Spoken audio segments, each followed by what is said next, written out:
Hello everyone. In this presentation, an attempt would be made to explain the rules pertaining to the tort of defamation.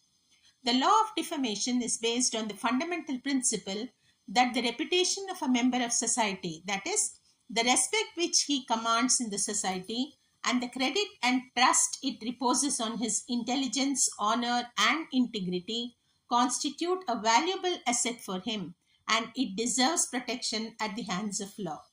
Reputation of a person is not his own opinion about himself. It is the opinion of others about him. Reputation is different from the character or disposition of a person. The character of a person signifies the reality about him.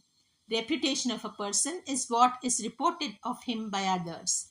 Disposition comprehends the means and motives of action of a person.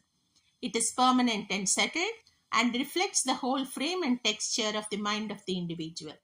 The law of defamation aims at giving protection only to the external reputation of a person and not to his internal disposition or character.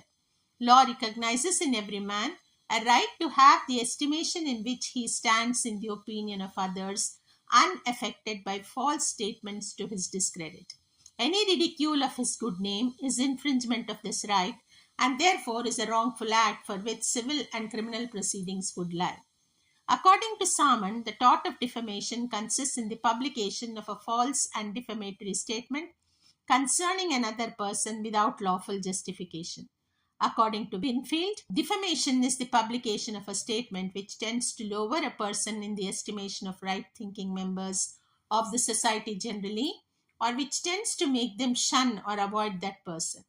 A defamatory matter is any imputation concerning any person or any member of his family, whether living or dead, by which the reputation of that person is likely to be injured, or by which he is likely to be injured in his profession or trade, or by which other persons are likely to be made to ignore, avoid, ridicule, or hate him. In defamation, the statement must be defamatory in the opinion of the right thinking persons in general, and it is not sufficient that only a special class of persons believe it to be defamatory. This test is thus an objective test and rejects the defense that the defendant did not intend to defame or that the statement was made in a joke. In English law, libel and slander are twin torts or two main modes in which defamation of an individual may be committed. A defamatory statement is a libel if it is made in writing or in any other permanent form and it is actionable per se. A defamatory statement is slander if it is made orally or in any other transient form, and except in certain special cases, it is not actionable without proof of special or actual damage. The special situations where proof of damage is required are imputation of criminal offense, accusation of virulent disease, imputation against office, profession, trade, or calling, and in case of imputation of unchastity in a woman or a girl. Mere hasty expressions spoken in anger or vulgar abuse to which no hearer would attribute any set purpose to injure character would not be actionable. But when a person either maliciously or with such carelessness deliberately defames another, he should be held responsible for damages for the mental pain caused to the plaintiff. The standard to be applied in determining whether a statement is defamatory or not is that of a right minded citizen, that is, a man of fair average intelligence, and not that of a special class of persons whose values are not shared or approved by fair minded members of society generally. Right minded citizens are the right thinking members of society generally, that is, those who are not pessimistic, thoughtless, doubting, or immature. The burden of proving that the words or statements published by the defendant have the effect of being defamatory lies on the plaintiff. To succeed in an action for defamation, the plaintiff must prove that the statement was false and defamatory, that it referred to the plaintiff, and that it was published by the defendant. When it is said that the plaintiff has to prove the statement referring to him to be false and defamatory, he has to prove it to be a defamatory statement. The question of proving the statement to be false need not arise because the falsity of a defamatory statement is presumed by the court in favor of the plaintiff. It is for the opponent to prove the truth of the statement. Similarly, it is not necessary for the plaintiff to prove any malice on the part of the defendant. It is also not necessary to prove the actual loss of reputation. It would be sufficient to establish that the defamatory statement could damage or was capable of damaging one's reputation. As motive behind the statement is immaterial, so is the good faith or ignorance of the defamatory nature of the statement. A statement is said to be defamatory when it has a tendency to create adverse opinion against the plaintiff, or when it has a tendency to injure the reputation of the person to whom it refers. Let us take a case on this point. In Rich versus English Illustrated magazine, a story written by an ordinary person who was a grocer's assistant was published by the defendant, representing it to have been written by a reputed and well known writer. Readers of the story would definitely form an opinion that the standard and quality of the writer's work had deteriorated. As this lowered the intellectual character of the writer in the eyes of his readers, it was held that he was entitled to damages for libel. The test is whether the words or statements would tend to lower the plaintiff in the estimation of the right thinking members of the society generally. The second aspect is that the statement must refer to the plaintiff. A person publishing a defamatory matter does so at his own peril. His intention and belief that he did not intend to defame A but wanted to hurt B are of no avail. What is important is not who was intended to be hit, but who is hit. Not the intention, but the fact of defamation is important. If the plaintiff can establish that the words complained of will convey a defamatory meaning to a reasonable man in reference to the plaintiff, the defendant would be liable. For example, in Hulton and Company versus Jones, the defendant published in the Sunday Chronicle an article by their Paris correspondent describing a motor festival which contained the following in one of its passages. While there is Artemus Jones with a woman, not his wife, who must be, the other thing, whispers a fair neighbor of mine excitedly into her bosom friend's ear. Really, is it not surprising how certain of our fellow countrymen behave when they come abroad? Who would suppose by his goings on that he was a churchwarden at Peckham? Here he is, the life and soul of a gay little band that haunts the casino and turns night into day, having a most unholy delight in the society of female butterflies. The plaintiff, a barrister baptized as Thomas Jones, but having an additional name of Artemus, sued the newspaper, which said that they did not intend the article to refer to him, but the plaintiff's witnesses testified that they took the article to refer to him. Damages were awarded. Defendants appealed to the Court of Appeal. Having been dismissed, he further appealed to the House of Lords. That appeal was also dismissed with the observation that libel atrocious act consists in using language which others, knowing the circumstances, would reasonably think to be defamatory of the person complaining of and injured by it. The question in these cases is not who is meant to be hit, but who is hit. The judgment in Hulton versus Jones led to the constitution of the Porter Committee, and on its recommendations, Defamation Act 1952 was passed.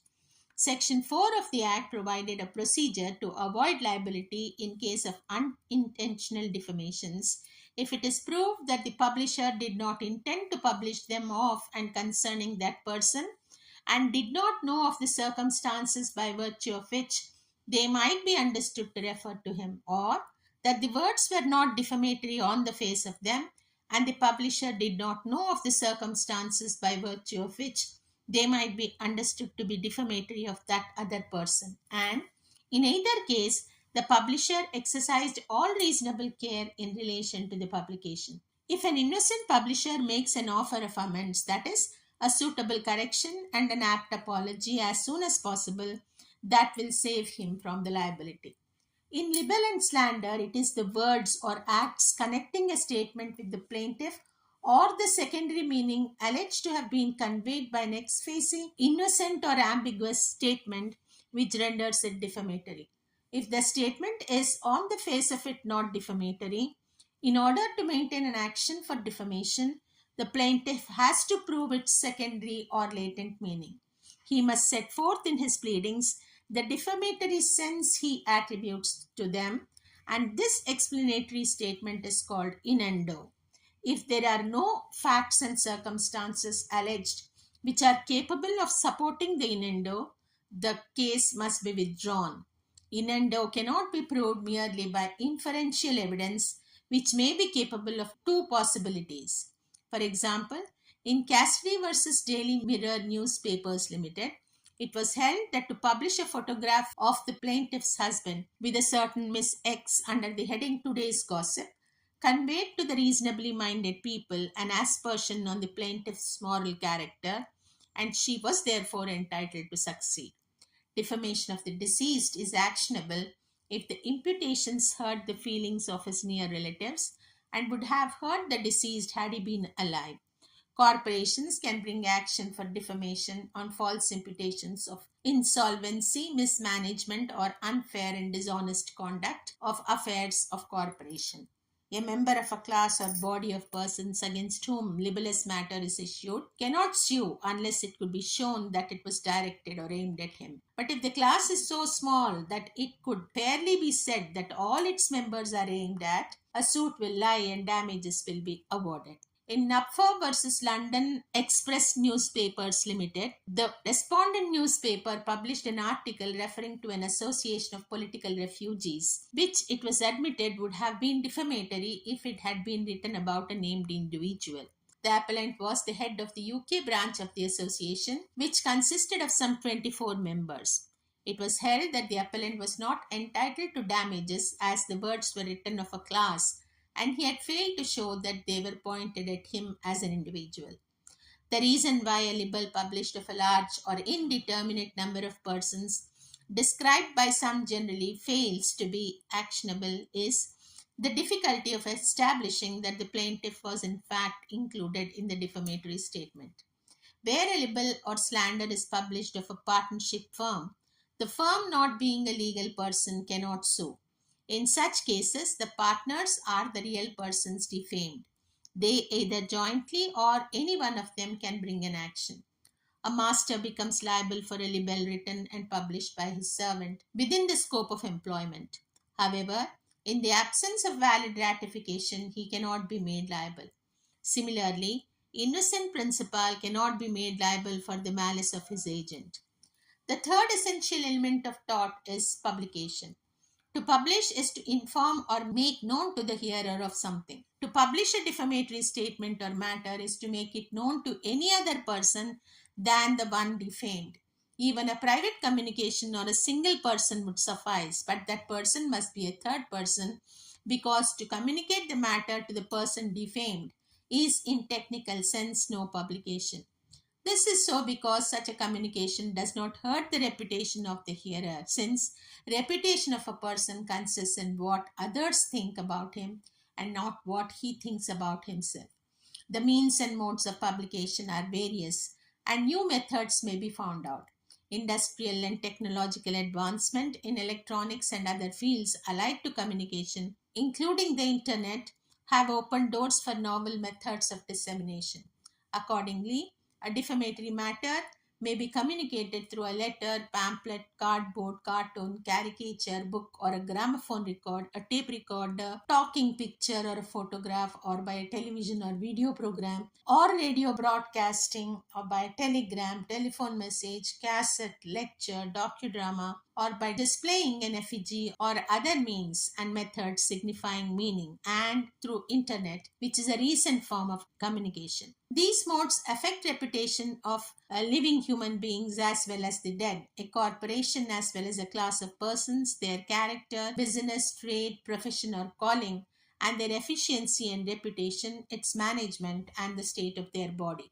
In England, the law pertaining to defamation, especially the defenses that can be pleaded by the defendant, has been undergoing changes right from 1952, when an attempt was made to codify a part of the common law on defamation, which was further amended and updated in 1996 and recently in 2013. The aim of these acts, by and large, was to strike a balance between two competing interests: the right to reputation and the freedom of speech and expression. The 2013 Act was also intended to remove the difficulties that arose in dealing with online defamation by making it easier for the defamation law to be enforced online without unreasonably restricting one's freedom of speech. So far as India is concerned, the common law of England was the prevalent law before the constitution came into force, and it is declared as the law in force under Article 372 of the Indian Constitution. Many aspects of the tort law have not been codified yet, and for a civil action for defamation, for which there is no codified law in India, a common law right can be taken recourse to under Section 9 of the Civil Procedure Code. All these aspects, along with the defenses that can be pleaded in an action for defamation and the remedies available for the tort, will be dealt with in the next presentation. Thank you.